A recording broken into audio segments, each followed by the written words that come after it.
Media में hate speech की खूब चर्चा होती है। कड़वी सच्चाई यह है कि भारत के किसी कानून में हेट स्पीच डिफाइन ही नहीं है, और हेट स्पीच डिफाइन नहीं है तो पकड़े कैसे, जेल में कैसे डाले? तो उल्टे सीधे दाएं बाएं वाली धारा लगा के जेल में ठूस देते। ये बात इसलिए मैं कह रहा हूं, एक लॉ की स्टूडेंट है, सिम्बायसिस से लॉ कर रही है, 4th ईयर है, उसका नाम है शर्मिष्ठा। सुना आप लोगों ने? इंस्टा वाले सुने होंगे। कितने लोगों ने सुना शर्मिष्ठा के बारे में? भाई हाथ उठाओ जरा।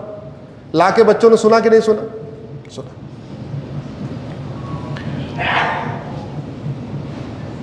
उसने पूरे 5-6 मिनट की बात में 30 सेकंड ऐसा था जो उसको नहीं बोलना चाहिए था। मैं मानता हूं 30 सेकंड जो उसने बोला वो नहीं बोलना चाहिए था, लेकिन जो 30 सेकंड उसने बोला उसको जस्टिफाई नहीं किया। उसने अपना ट्वीट डिलीट किया, इंस्टाग्राम को हाइड किया, अपने पूरी पोस्ट को हाइड किया, और उसके बाद पब्लिक उसने अपोलॉजी दिया कि हां हमसे गलती हो गई। इसके बावजूद पुलिस आती है, कलकत्ता से गुड़गांव जाती है, उसको पकड़ के ले जाके वहां मजिस्ट्रेट से परमिशन मांगती है, मजिस्ट्रेट परमिशन दे देते हैं, कलकत्ता ले जाती है, कलकत्ता के मजिस्ट्रेट से फिर परमिशन मांगती है, और कलकत्ता की पुलिस जज साहब 14 दिन के लिए उसको जेल भेज देते हैं। एक व्यक्ति ने बोला था 15 मिनट के लिए पुलिस हटा लो। क्या करूंगा? जोर से बोलिए जरा। हिंदुस्तान से हिंदुओं को खत्म कर दूंगा। उसको कुछ हुआ क्या? जोर से बोलिए। वो विधानसभा में बैठा हुआ है। बंगाल की एक और नेत्री ने मां काली के बारे में उल्टा सीधा कहा था, वो लोकसभा में बैठी हुई है। बंगाल की एक और नेत्री भगवान शंकर के शिवलिंग के ऊपर उल्टी सीधी बातें कही थी, वो भी लोकसभा में बैठी हुई है। बंगाल के शहरी विकास मंत्री ने अपने क्षेत्र में बोला था हम 70% हैं, तुम 3% हो, अगर ज्यादा बोलोगे तुम्हें बंगाल की खाड़ी में डाल देंगे। वो विधायक बन के शहरी विकास मंत्री बने हुए हैं। नेशनल हेराल्ड और अगस्ता में जिसने कमीशन खाया, वो मां बेटे आज तक जेल गए क्या? जोर से बोलिए जरा। हरियाणा में जिन्होंने किसानों की जमीन कब्जा कर लिया और हिमाचल में जाके जमीन कब्जा कर लिया, वो पति पत्नी जेल गए क्या?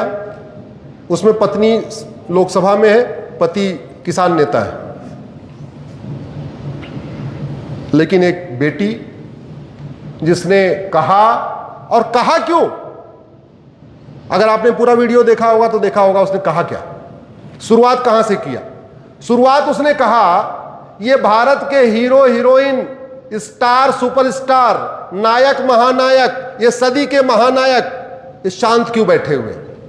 वो भारत के बॉलीवुड के हीरो हीरोइनों के दिल को झकझोरने की कोशिश कर रही थी। क्यों कर रही थी? क्योंकि पाकिस्तान के हीरो हीरोइन इस ऑपरेशन सिंदूर के दौरान लगातार पाकिस्तान के पक्ष में बोल रहे थे, और हमारे यहां सलमान खान, शाहरुख खान, आमिर खान, अक्षय कुमार, अमिताभ बच्चन ये सारे शांत बैठे हुए थे।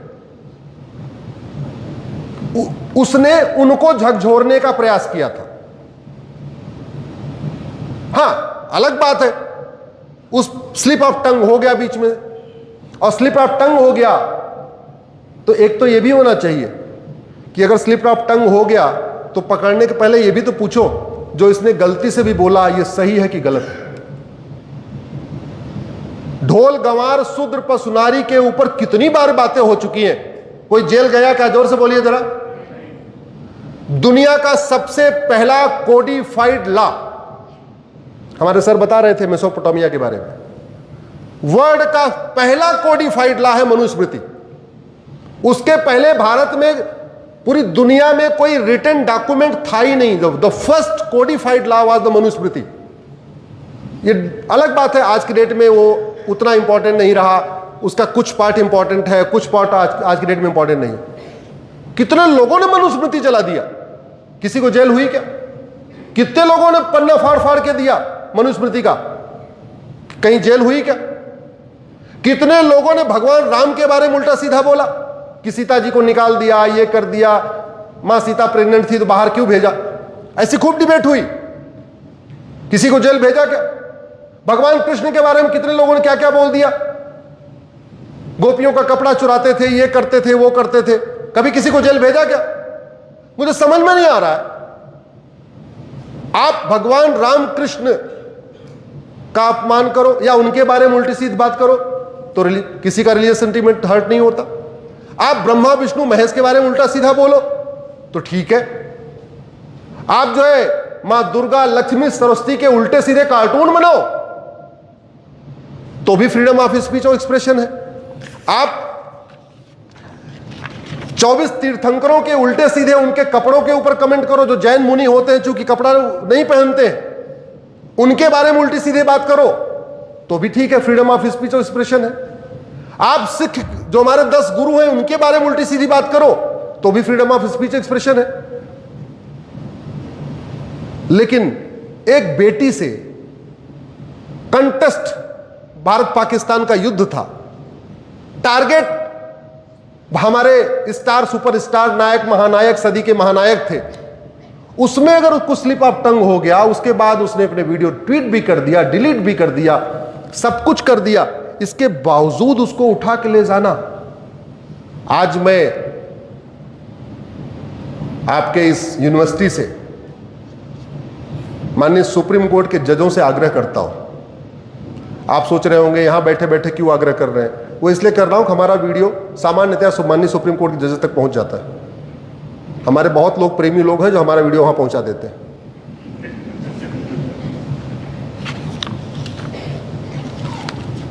उनसे कहना चाहता हूं कि जब आपने कहा कि bail is rule, bail is norm, jail is exception, bail is rule, jail is exception, वो यहां क्यों नहीं हुआ?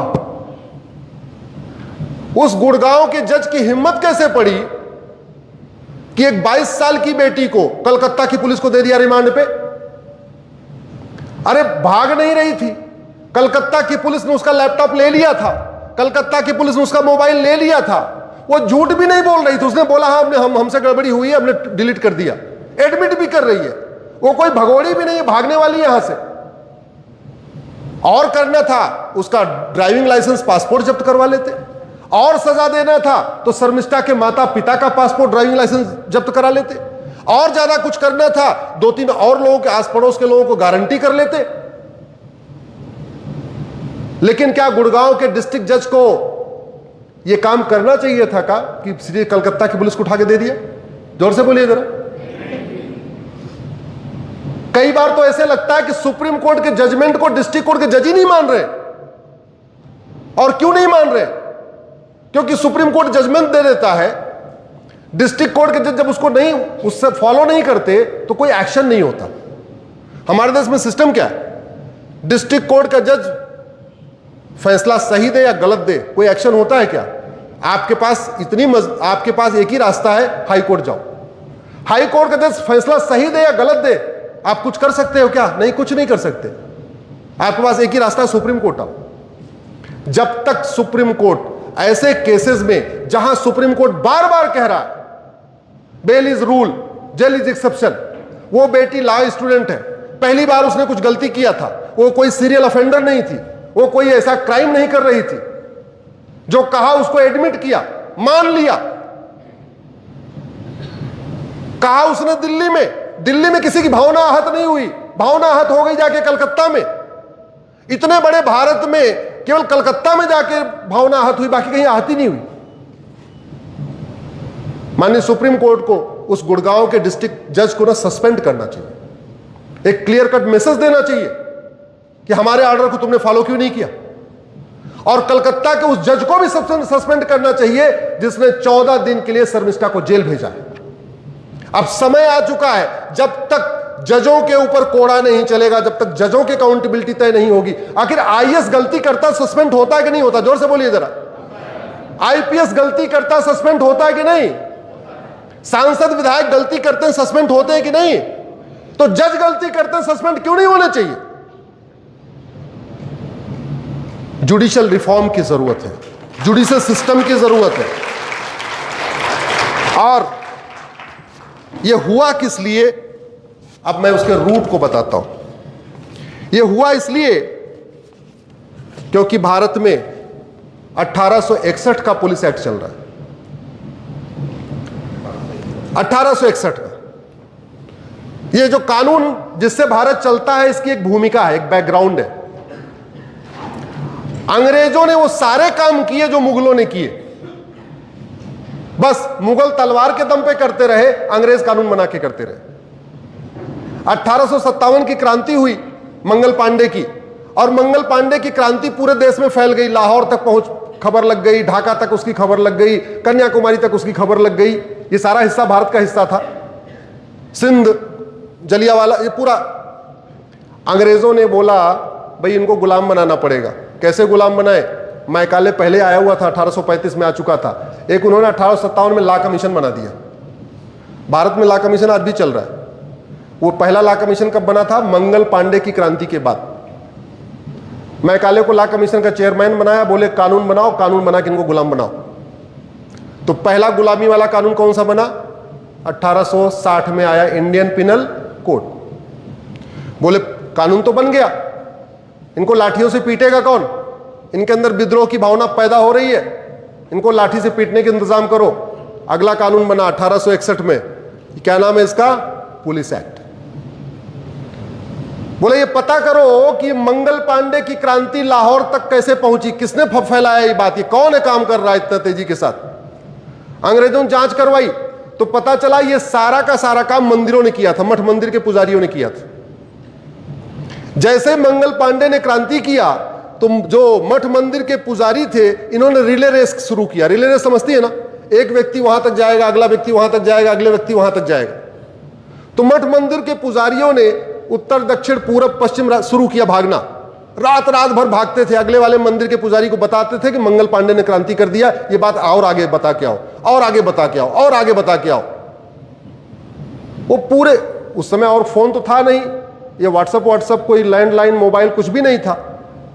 तो अंग्रेज इस बात से आश्चर्यचकित थे कि ये मंगल पांडे की क्रांति चटगांव कैसे पहुंच गई, ढाका कैसे पहुंच गई, सबको खबर लगी कैसे। फिर पता चला ये काम तो मंदिर के पुजारियों ने किया। बोले काम करो, एक कानून बनाओ, मठ मंदिर को अपने कंट्रोल में ले लो, और ये जो मंदिर के पुजारी हैं इनको नौकर बना दो, सर्वेंट बना दो, इनको कुछ वेतन दो जिससे इनका घर चलता रहे, बाकी जितना मंदिर का चढ़ावा ढावा आ रहा सब अपने पास ले लो। तो वो मंदिर के पुजारी जिनके अंदर राष्ट्रभक्ति थी, सनातन की भक्ति थी, वो क्या बन गए? अंग्रेजों के नौकर। नौकर बन गए तो नौकर किसके लिए काम करेगा? जोर से बोलिए जरा। मालिक के लिए, जो उसको वेतन दे रहा है। ये तरीका था अंग्रेजों का काम करने का। फिर बाद बोले अच्छा पुलिस भी बन गई, लाठी से पीटने वाले, इनको काला पानी कौन देगा? बोले एविडेंस एक्ट बनाओ, कोर्ट बनाओ। बोले अच्छा ये भी सेटल हो गया, अब हमें और भी यहां पे जमीनें एक्वायर करनी है, जमीनों में हमें अपने सेट करना है। आपने सुना होगा पूरे देश में सिविल लाइन बनी हुई है। मुझे नहीं पता रांची में सिविल लाइन है कि नहीं, लेकिन बाकी पुराने शहरों में है, कानपुर में, बनारस में, इलाहाबाद में, लखनऊ में, दिल्ली में, जितने प्राचीन अंग्रेजों के जमाने के शहर थे, हर जगह सिविल लाइन है। सिविल लाइन की बोले काम करो, कानून बनाओ। 1894 का लैंड एक्विजिशन एक्ट, जमीनें कब्जा कर लिया, किसानों की जमीन कब्जा कर करके उसको बांट दिया, जिसको बांटना था उसको बांट दिया। वो किसी भी सिविल लाइन में आप जाके पता करना, सिविल लाइन का मैक्सिमम जमीन किसके पास है, आपको समझ में आ जाएगा किसके पास है। तो ये खेल हुआ भारत में। तो शर्मिष्ठा को जो पकड़ा वो इसलिए पकड़ा क्योंकि 1861 का पुलिस एक्ट चल रहा है। अब कानून पुराना वाला चल रहा है तो पुलिस का बिहेवियर पुराना वाला है। अंतर केवल इतना आया, जो पुलिस पहले अंग्रेजों की सारे पे नाचती थी, अब वो सत्ता की गुलाम हो गई। इसलिए सरकार बदलते ही पुलिस का स्वभाव बदल जाता है। पुलिस को स्वभाव नहीं बदलना चाहिए, शिक्षक का स्वभाव बदलना चाहिए। क्या? जोर से बोलिए जरा। आपका डायरेक्टर कोई रहे, जब तक आप शिक्षक हैं, आपका काम पढ़ाना है तो पढ़ाना चाहिए। आपका प्रिंसिपल कोई रहे, आपका वाइस चांसलर कोई रहे, आपका डायरेक्टर कोई, उससे क्या फर्क, रजिस्ट्रार कोई रहे, शिक्षक का स्वभाव बदलना चाहिए क्या? नहीं। डॉक्टर का स्वभाव बदलना चाहिए क्या? अरे सीएमओ कोई रहे, स्वास्थ्य मंत्री कोई रहे, शिक्षा मंत्री कोई भी, कोई कुछ रहे, क्या फर्क पड़ता है? डॉक्टर का काम है दवाई देना, तो उसको दवाई देना चाहिए। तो ऐसे पुलिस का स्वभाव बदलना चाहिए क्या? नहीं। लेकिन बदलता है कि नहीं? जोर से बोलिए। बदलता है। हम लोग पुलिस को दोष देते रहते हैं। अरे भैया, पुलिस वाले भी हमारे आपके जैसे इंसान हैं, बाल बच्चे वाले हैं, उनको भी अपने बच्चों को पढ़ाना है। रातों रात ट्रांसफर हो जाएगा, बच्चों को लेके कहां भागेंगे? परेशान किया जाएगा, उनको टॉर्चर किया जाएगा, उनको सस्पेंड किया जाएगा। तो हमने आज तक पुलिस रिफॉर्म किया ही नहीं, हमने पुलिस चार्टर लागू ही नहीं किया, हमने पुलिस की अकाउंटेबिलिटी तय ही नहीं किया। और नतीजा यह है, बंगाल की पुलिस का अलग बिहेवियर होता है, झारखंड की पुलिस का अलग बिहेवियर होता है। झारखंड की पुलिस का भी फलाने वाली पार्टी आएगी तो अलग बिहेवियर रहेगा, फलाने वाली पार्टी आएगी तो अलग बिहेवियर रहेगा। यूपी में देख लो आप, 2017 के पहले तक जो पुलिस आतंकवादियों का मुकदमा वापस ले रही थी, 17 के बाद आजकल क्या कर रही है वहां पे? जोर से बोलिए जरा, क्या कर रही है? इनकाउंटर भी कर रही है, बुलडोजर भी चला रही है। 17 के पहले होता था क्या? कानून वही। क्यों? मेरा व्यक्तिगत मानना है, जहां रूल ऑफ लॉ हो वहां कानून ऐसा नहीं होना चाहिए कि मतलब एकदम 180 डिग्री टर्न हो जाए, ऐसा नहीं होना चाहिए। जो बेटी के साथ हुआ है वो गलत हुआ है, और वो गलत इसलिए हुआ है क्योंकि हमारे देश में गुलामी की पुलिस व्यवस्था चल रही है, गुलामी की न्यायिक व्यवस्था चल रही है, गुलामी की प्रशासनिक व्यवस्था चल रही है। न पुलिस की रोल्स रिस्पॉन्सिबिलिटी तय हुई है, न जजों की रोल्स रिस्पॉन्सिबिलिटी तय हुई है, और नतीजा ये है आम जनता परेशान हो रही है। आम जनता परेशान हो रही है। मैं आशा करता हूं माननीय प्रधानमंत्री जी इस पर भी बहुत ध्यान देंगे। अब समय आ चुका है, क्योंकि भारत का भौतिक विकास बहुत तेजी के साथ हो रहा है, लेकिन देश का भौतिक विकास ही पर्याप्त नहीं होता। जैसे शरीर का केवल भौतिक विकास हो जाए, आध्यात्मिक विकास न हो, नैतिक विकास न हो, चारित्रिक विकास न हो, तो व्यक्ति अच्छा माना जाता है क्या? जोर से बोलिए जरा। ऐसे किसी देश का भौतिक विकास खूब हो जाए, लेकिन उस देश का सामाजिक विकास न हो, चारित्रिक विकास न हो, नैतिक विकास न हो, आध्यात्मिक विकास न हो, तो उस देश को बहुत अच्छा नहीं माना जाता। अब समय आ चुका है कि भौतिक विकास तो लगभग दुनिया में सबसे तेज गति से हो रहा है। अब भारत में न्यायिक विकास हो, प्रशासनिक विकास हो, आध्यात्मिक विकास हो, चारित्रिक विकास हो, इन विकासों पे भी चर्चा किया जाए।